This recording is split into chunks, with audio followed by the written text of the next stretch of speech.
This is the CAMERADACTYL Brancopan, a 35mm panoramic camera that I built. If you want to know more about it, you can check out my Brancopan Kickstarter video. I'll leave a link in the description below.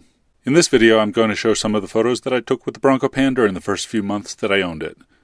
I'll give you some of my thoughts on using it first. I've really loved using it. It's super durable and takes a ton of abuse. I don't use a camera bag, I just throw it on top of all the other stuff in my backpack and go. Or wear it over my shoulder and bang it into things while riding on the train, the bus, falling off a bird scooter, or whatever. The camera was made to take some abuse, and it absolutely does. It's pretty big and bulky, but that's a trade-off I don't mind making. I'm not sure that it's stronger than a Nikon F-body, but it's certainly more durable because it's so simple and oversized. I printed my Brancopan in pro colors, hot pink and baby blue. A bunch of people asked me if it was an underwater camera. It is not an underwater camera. You'd ruin your lens and film.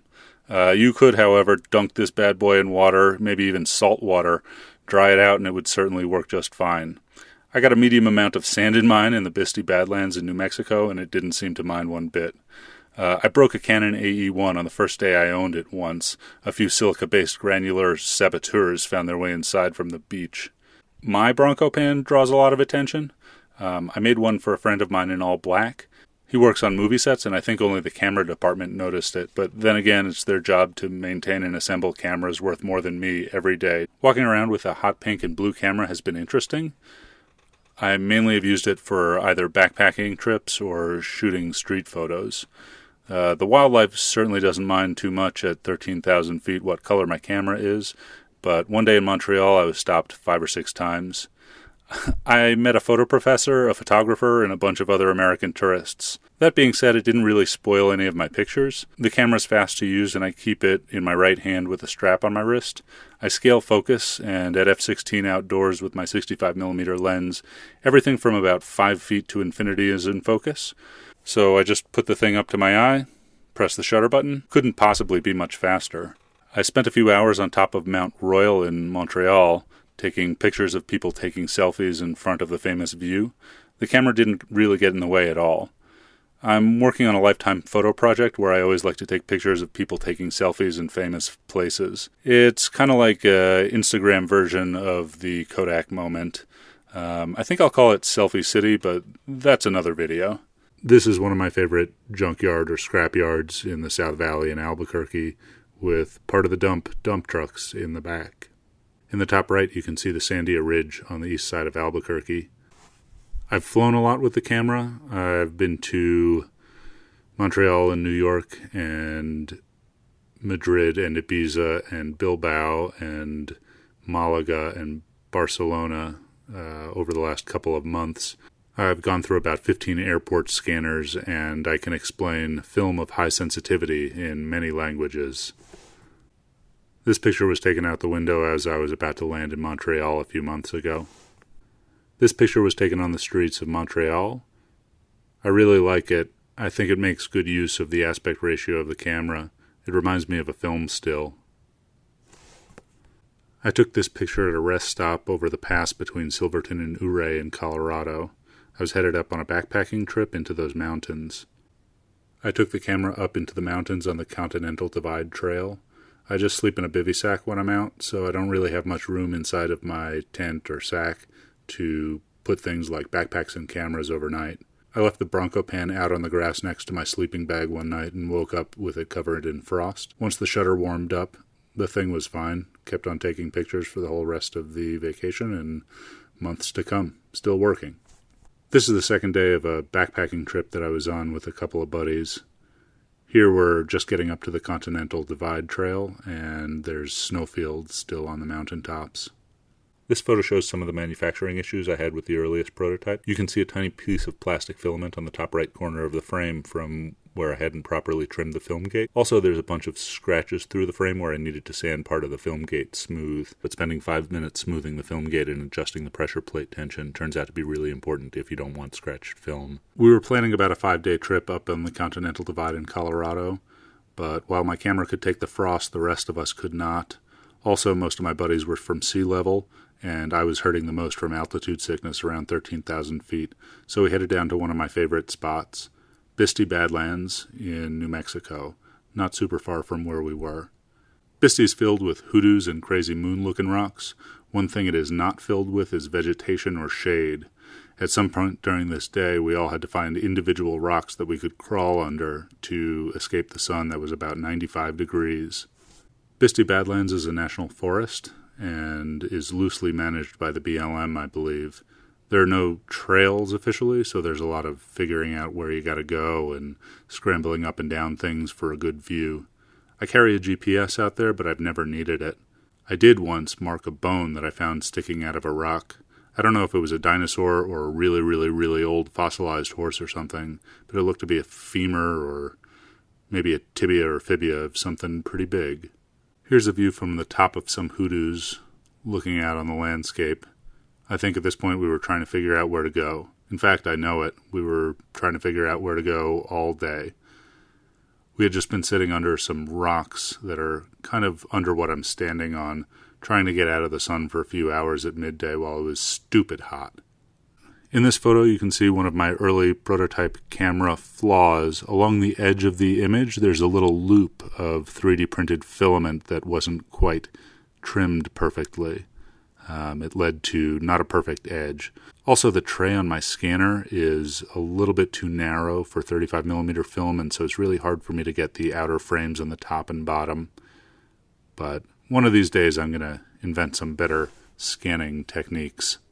I'm not a great landscape photographer, but I really love climbing around in these things and exploring. It's kind of a magical place. I've never taken anybody here who didn't really love it, whether they love the outdoors or not. Here we're on our way back to Albuquerque. We are on the sandstone bluffs overlooking El Malpais National Monument, which is a giant lava flow south of Mount Taylor, about 60 or 70 miles west of Albuquerque. Here's a picture of my friends on top of the sandstone bluffs at El Malpais National Monument. The sun is about to set, and in the background you can see sort of a dark area down on the valley floor. That's all black lava rock that's sharp as knives and filled with pointy things like prickly pear and cholla and yucca. This is a picture of a really good friend of mine, Gary He, in Williamsburg. I'm from New York, and Gary and I went to high school together, and we've been friends ever since. Gary's a professional photographer, and you should check him out at garyhe.com. I think Gary's a super funny photographer in a way that I really love. One of his most recent essays has been a picture of everything that the Democratic presidential candidates have eaten at the Iowa State Fair. Gary also followed Pete Buttigieg for about a week on his tour bus and started some internet viral conspiracy about the way he eats cinnamon rolls. Anyway, I really like this portrait. It's a little gritty. It's New York. It reminds me of home. I'm a really big fan of Eduardo Pavez, and I've been following his YouTube channel for a while. I really love the fact that it's an educational channel that's also from the perspective of a student.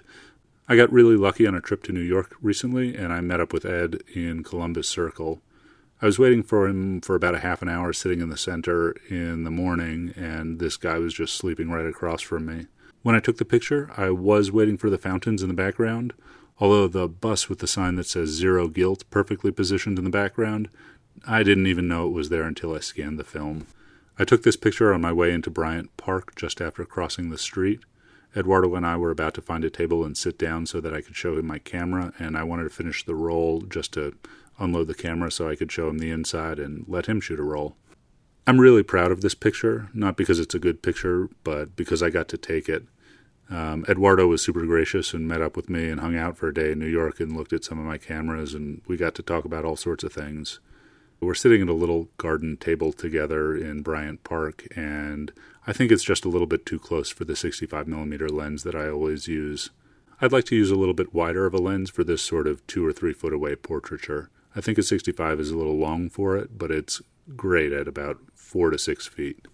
In this picture, Eduardo and I are walking through Times Square. I took a couple pictures of the naked cowboy.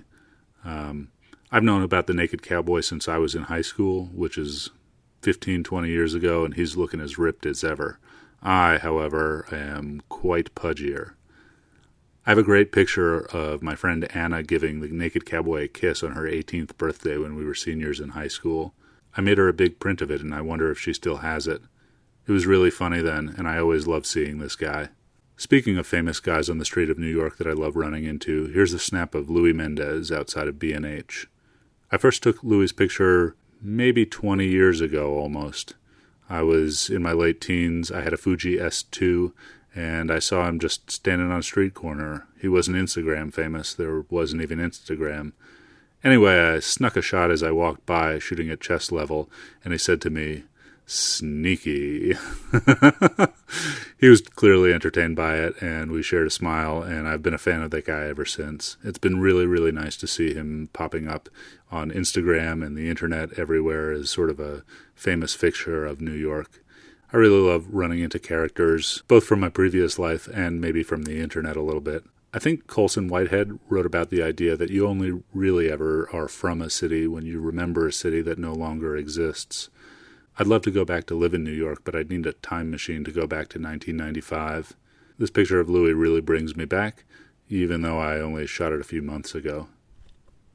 Okay, thanks for watching, and I hope you enjoyed some of my pictures. If you're interested in learning more about the Brancopan or would like to build one yourself, please check us out on Kickstarter or CAMERADACTYL.com, CAMERADACTYL on YouTube, or CAMERADACTYL on Instagram. Thanks very much.